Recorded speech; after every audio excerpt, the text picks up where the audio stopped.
Hi, everyone. Welcome to Women Entrepreneurs Radio. And I'm your host, Deborah Bailey. So glad that you could join me today. And if you're listening to this show on a podcast directory or you're listening on iTunes, you can come to blogtalkradio.com/Coach Deb, and you can find an archive of shows going back to 2008. So definitely check it out. See all the entrepreneurs who stop by, share their expertise and their stories. And you can listen online, or you can download the shows as well and share them on social media. And also Facebook.com/Women Entrepreneurs. You can like the page and also check out different links there for the show.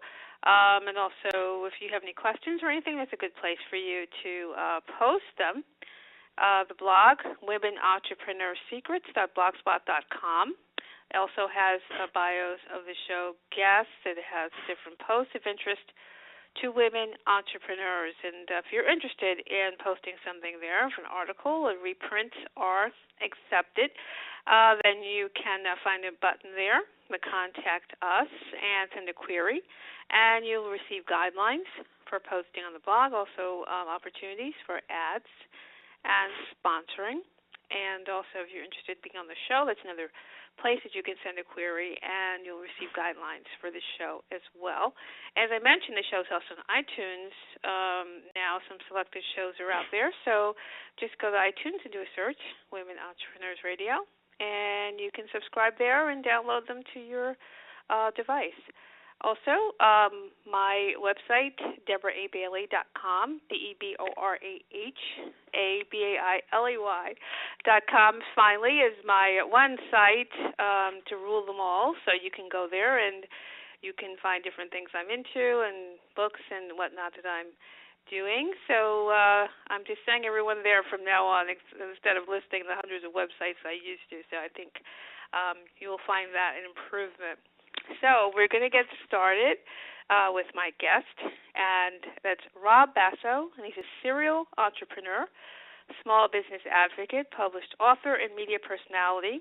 Over his career, Rob has built multiple successful businesses across various industries. And as president of Advantage Payroll Services, he's spoken to thousands of business owners and entrepreneurs, which keeps him in touch with the pulse of entrepreneurship here in America. His published small business book, The Everyday Entrepreneur, provides tips, strategies, and insight to current, new, and future entrepreneurs. His book tour took him across the country, where he met business owners and entrepreneurs from across the spectrum. And Rob believes that entrepreneurs are the engine that drive our country forward, and his mission and passion is to help these entrepreneurs succeed. So welcome, Rob. Really glad to have you here. Well, thanks, Deb. I really appreciate it, and I want to take a second before we get started just to commend you for your work on behalf of all women entrepreneurs and women business owners. I've had the good fortune to come across many very successful women over my careers. In fact, at one of my organizations, a woman runs my company. She is a strong, talented woman, and I couldn't do it without her. Well, that's good to hear. Thank you very much. You're welcome.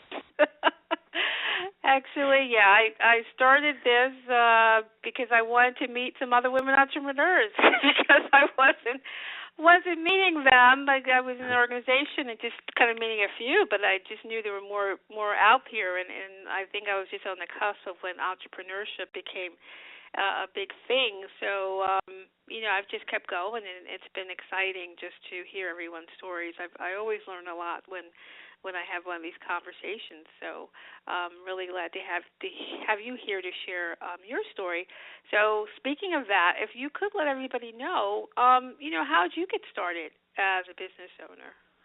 Well, I think a lot of my background was molded by my upbringing. And like a lot of kids, I was a product of a divorced family. My dad was a hardworking engineer, did a great job, always had steady work.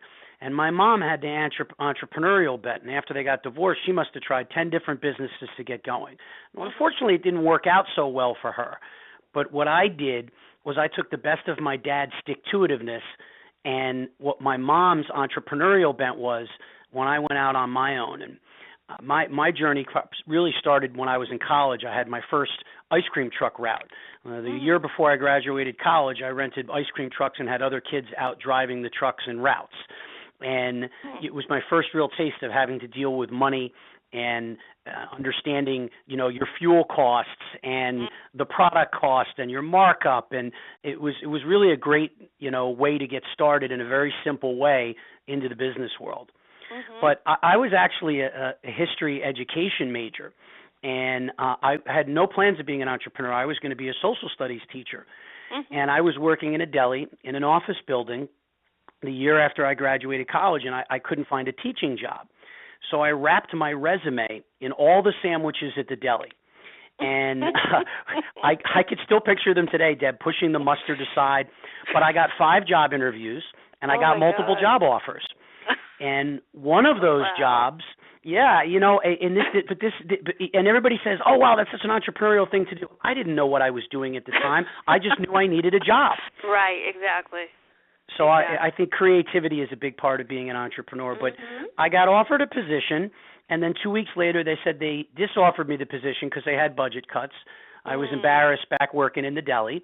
And the woman who hired me said, "Listen, my husband runs a regional payroll service company." I, be honest, didn't know what that was. I took the job that was offered to me, and I was their top salesperson, underpaid, underappreciated for 2 years straight. And I said, I'm not going to start my career like this, and I struck out on my own. So, just from my upbringing and from my, short entrepreneurial stint running, little businesses on the side, I said, you know what, I'm 23 years old. I want to do this. And I needed backing. I couldn't do it by myself. I didn't have any money. So someone that I had previously sold payroll service to at my former company, I went to, presented a business plan to him, and he's still my partner today, 19 years later. Wow. That's so that's the short. That's the short and quick of it. That's pretty incredible, especially a lot of ingenuity there. Again, a lot of it wasn't intentional. It's, I needed a job. I needed a way to make a living, and I needed to be creative. And I think that's what makes successful entrepreneurs as successful as they are. Is they learn how to be creative in all ways. And when you get to have an organization behind you, it's being creative on a consistent basis, which creates a lot of challenge. And that's one thing I enjoy. That's why I like being an entrepreneur, is because I get to be creative. Exactly. So what would you say are some other traits that you think are important for entrepreneurship? Well, in my book, The Everyday Entrepreneur, the subtitle is Apply the Triple Threat of Ambition, Confidence, and Conviction. So the reason I think that ambition, confidence, and conviction are extremely important is because without those 3 things, I think you're destined to mediocrity.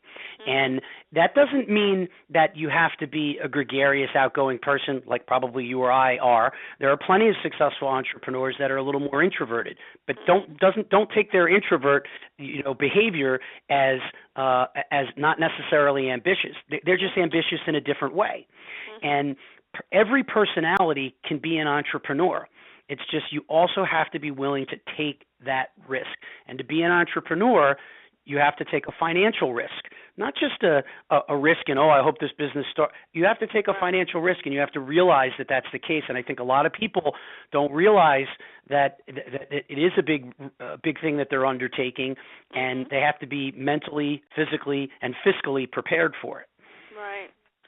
Well, that's true. I think a lot of people think that it's simpler than it is, and I think to some degree, it's a lot of people out here telling them that it's so easy, and you just follow these steps, and then magically you'll have everything you want without really having to go through the sweating and everything else.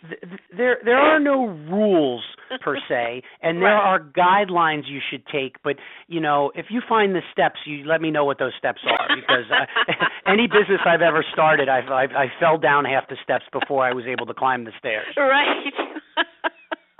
I think that's the thing, when you were talking before about when you're getting started, and people don't realize that a lot of times there's a lot of failure before someone gets to that point, or they find that thing that is a thing that blows up. It doesn't always start out that one thing they did and suddenly it's a success. There's a lot of work that goes into the overnight success. Well, some of the, when you run a successful business or multiple successful businesses, a lot of times people will look at you and say, "Oh my gosh, they're so lucky. They're an overnight success." No. Yeah. Not an overnight success. It's taken years and years, and to get to a particular position that you feel comfortable about, it doesn't happen overnight. Yes, are there some .com, millionaires and billionaires? But the reason I wrote the book, The Everyday Entrepreneur, is there's successful stories in America all over this country. You don't have to make $20 million a year, $10 million, even $5 million, even $1 million a year to be considered a successful entrepreneur. Being a successful entrepreneur is what you want it to be. You can't. Right. Nobody defines what that is. You decide what your own success is. That's true. And that's an excellent point, because I read a lot about women entrepreneurs, and often the articles may be coming from a negative point of view, saying that, well, women don't want to take risks, or women don't want to build big businesses. And I'm like, well, everybody's business isn't the same. Everybody's business idea is not the same. Everybody's not trying to build an empire. And it just seems that sometimes at least as far as how it's presented in the media, that, well, if you're not doing this thing we think you should do, then it's wrong. Or something's wrong with you. And it's unfortunate that some of the mainstream media picks it up that way. I don't see it that way, and I don't think your listeners and some of the women entrepreneurs that might be listening to the show need to worry about that. They need to worry about what they think success means. Exactly. And I think a lot of times women will start businesses because they have other priorities, and they want to have more time with their family, maybe they're going to school, or maybe they're doing all kinds of things, or they just want to get out of corporate, or they want to have their own schedule. Whatever it is, a lot of times the motivation may be a little different than conventional wisdom says that they are. So I think it's important. What you're saying is very true, that there's not just one way to look at it. And it's important for people to realize that. There's nothing wrong with how they look at it. Right. Yeah. So what advice would you give to someone who says they want to start a business? They're not really sure what they should do. Well, one of the things they do, what I think you should do, and what I try to look at when I start a new business, is take a look at my own personal strengths and weaknesses. Everybody has them. And I think if you take a critical look, or even ask friends, relatives, coworkers, well, if you don't have coworkers because you haven't started the business yet, your friends and family, what do you think I'm good at? What do you think I need to work on? And really understand who you are. That could help you dramatically when you go into a business. Just because you think a business might be lucrative, it might not be a business for you. There's plenty of things that make people lots of money, but you would hate doing. And is that really what you want to do? I would say no. At least for me, being an entrepreneur, I got into the lines of businesses that I really fell into and I thought I would really enjoy doing. And what I found over the years is that I know what I'm good at and I know what I'm lousy at. And when I'm capable of hiring somebody to do the things I'm no good at, my business runs even better. So that's one of the things, really looking at your strengths and weaknesses. One of the things you can do, too, is really understand the risks before you start your own company. Talk to other entrepreneurs. Do the research in your business niche, and don't go in blind. Really have an understanding, okay, I'm going to go in the widget business. How many competitors are in the widget business in the area? Why is your widget going to be different? What are you going to do in the marketplace that's going to make people want to do business with you? Is it just your nice smile? Because if that's all you got going for you, that's probably not enough. I also think joining networking groups and getting involved in organizations like yours is a big help, because what I found over the years is I've gotten some of my best advice and best information from other people in the same exact boat that you are, that might have gone through the same issues several years before you.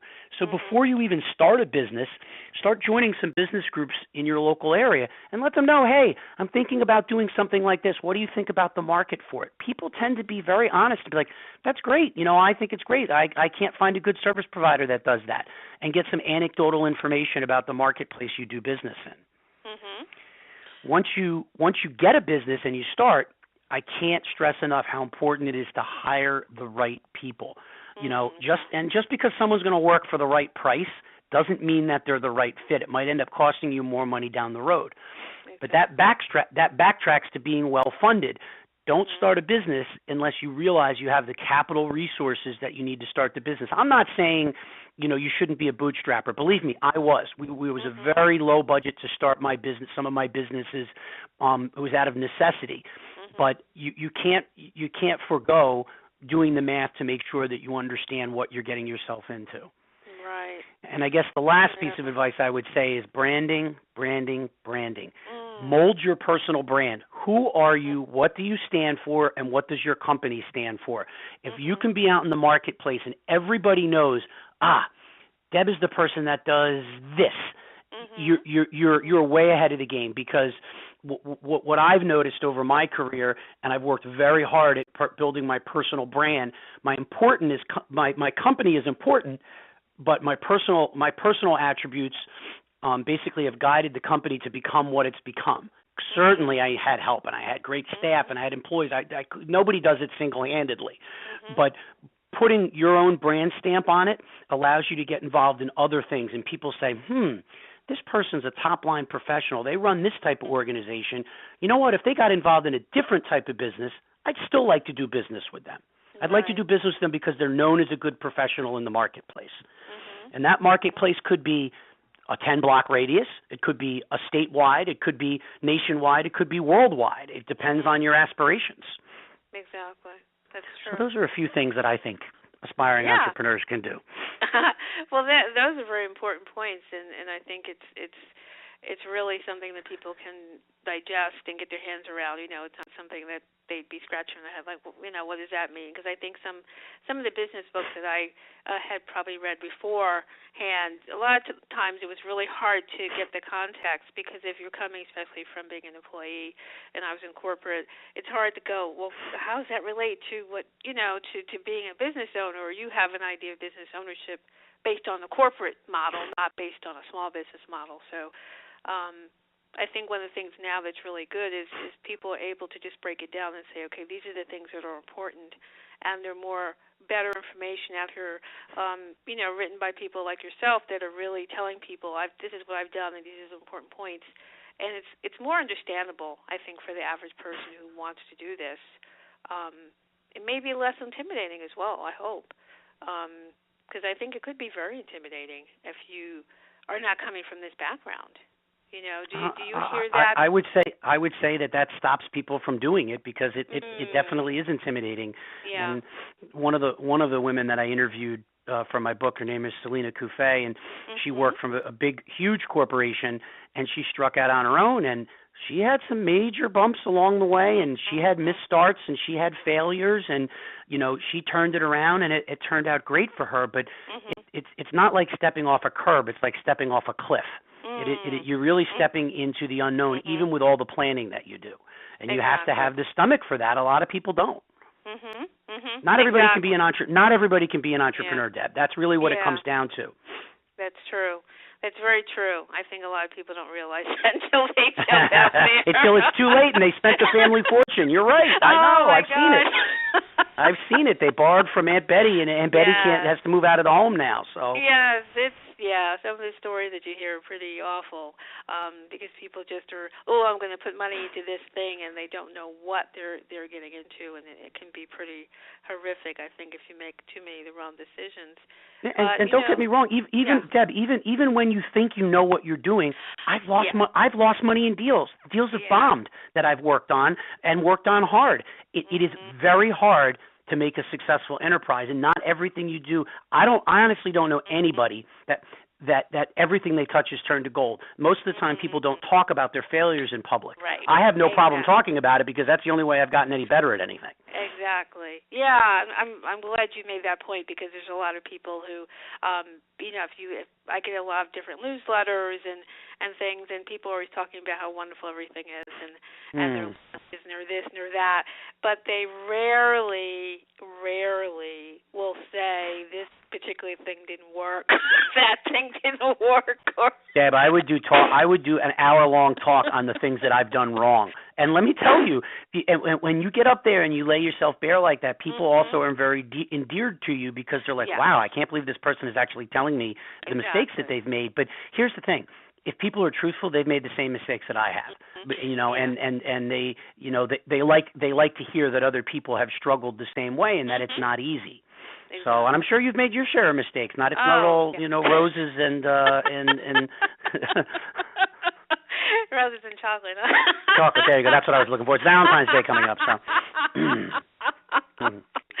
No, it's that's real life, and I think if more people would do that, it would feel better to me, because once you've been out here, you realize, okay, maybe when I first got out here, I believed that stuff, but now I'm like, and I wish more people would be more honest about it. I think I think it would work better. I think at this point, people would identify more than everything's always peachy and creamy and wonderful and perfect. It gets kind of old. But, you talked about branding, and I think that's such a popular topic. I mean, if someone is starting out and they're really not even sure, how do I define that? Do you have a suggestion for how they may start that process? Well, it kind of goes back to something that we talked about a few minutes ago, was defining your strengths and weaknesses. Really looking at yourself and say, the simple question is, what do I want to portray in the marketplace? And once you decide what that is, I mean, like for example, myself, I wanted to be known as someone who helps other entrepreneurs succeed. It's that simple, and I've worked very hard at putting that foot forward, not talking about my payroll company, not talking about the merchant service company or the brokerage firm that I own. I talk about helping other entrepreneurs. And then they really want to know about you. This was what I chose to do. But everybody, somebody else might choose a different brand for the marketplace. They want to be known as the top widget salesperson in the Northeast. That's fine. So figure out what it takes to be that, and then start implementing it in small steps. Look at other successful organizations. Hey, imitation is the best form of flattery. I'm not saying pinch or steal from somebody, but look at what other strong companies have done and do it in your own small way. I mean, we've got a great social media presence, but it didn't happen overnight. I used to do every blog, every post, everything myself. Now I've got a marketing team. And, do we put out better content? You're darn right we put out better content, because it's their full-time job to put out good content in the marketplace. But it's hard, and it costs money to do it. And, you can't ignore it. But decide who you are first and who you want to portray in the marketplace. That's how you start figuring out what your brand is. And that's good advice, I think, because people try to chase this thing about branding and they're not sure, and then, and you mentioned social media. A lot of people, of course, are still trying to figure that out. It's like, well, how do I? Everybody's trying to figure it out. We're all trying to figure it out together, because here's the thing. In general, unless we're Kim Kardashian, it just seems like we get mediocre response. Now, is that fair? Is it right? Is it an indictment on our society? Maybe all of those things. But, we all wish we had that many eyeballs on our brand. But for some people, it's not appropriate to put on a certain type of, social media. Like with my company, I can be a little irreverent. I can be a little silly, but I can't be inappropriate, because that turns people off. But in other industries, it might be acceptable. Exactly. I just find that consistency with your social media, even if you're just starting with a Facebook page, with your LinkedIn, with your Twitter, and I know you have a Twitter following and you use it.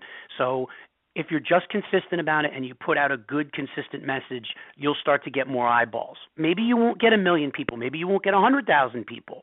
But that's okay. You still need to do it. Anybody who says, well, I'm only going to get a few followers, it doesn't matter, they're completely missing the boat, and social media is not going away. It might change, but this is going to be around for the foreseeable future. Yeah, I think a lot of people were expecting it was just going to disappear. So they were wrong. They weren't taking it very seriously. No. And I still see those grumblings from time to time, like, I don't know about that.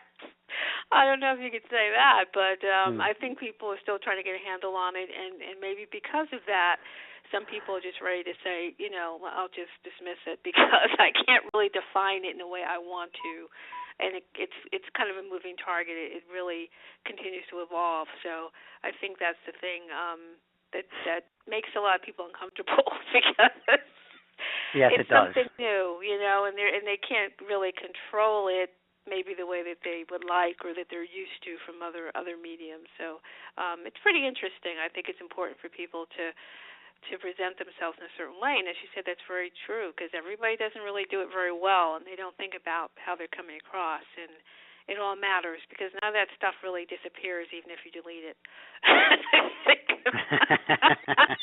It doesn't disappear. So I No, think it's there forever. It's oh always yeah, there. it's always there, and I think people don't get that concept. But I have a IT background, so I'm always very conscious of what you As put well, online. as well you should be. Just think twice. Do you really want to put that out there or not? So that's the thing I think people should remember. But we've got a little over 3 minutes. Could you please share with people where your website and where to find your books and all that kind of good stuff? Sure. Like you, I've got multiple websites, but the best place to go is simply robbasso.com. ROBBASSO. You can see all the things I'm working on, all the links to my different organizations. You can get links to Amazon or wherever books are sold online to buy The Everyday Entrepreneur. For those people that are more interested in my organizations, my main organization is liadvantage.com. That's my payroll and human resources and time and attendance company. But,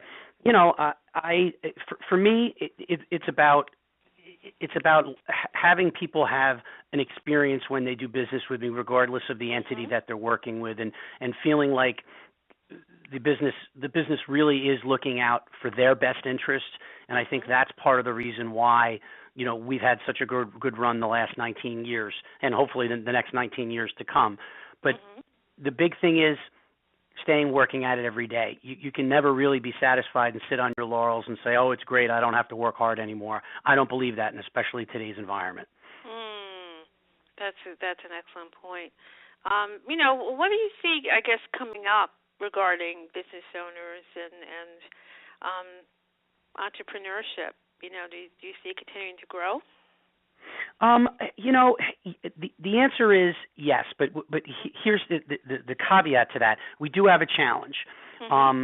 We're at an all-time low for business openings for the generation, basically the millennials, anybody under 30 years old. It's actually quite dramatic. It's down almost 40% over the previous decade.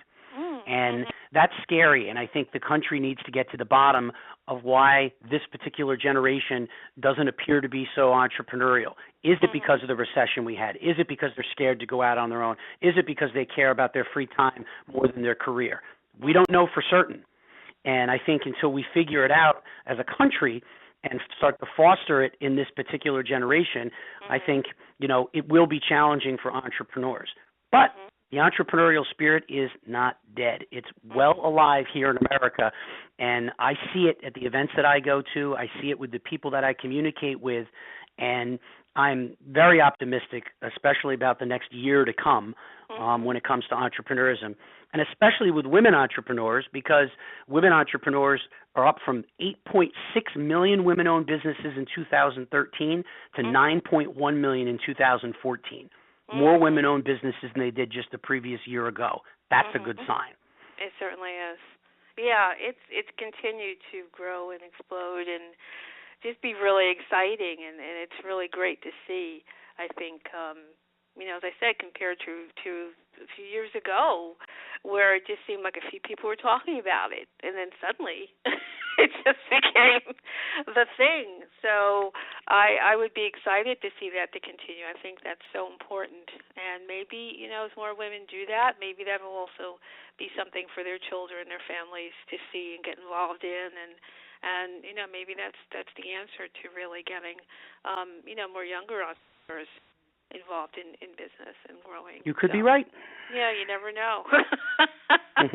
Things change so quickly. Trends come and go. It's like you really have to keep up with so many things right now. So it's very interesting to see where things are going.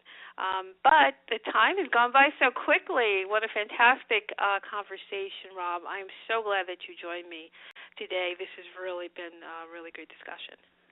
Great, Deb. I appreciate the opportunity. So, everyone, I'm sure you enjoyed this talk with Rob Basso, and you've learned a lot about entrepreneurship and small business ownership, and please make sure you check out his book and his websites to learn more about it, particularly if you're someone looking to start a business or if you're already in business, of course. There's always more to learn and to grow. So this has been another episode of Women Entrepreneurs Radio with your host, Deborah Bailey. Thanks so much for joining me, and we'll see you again next time. Bye-bye now.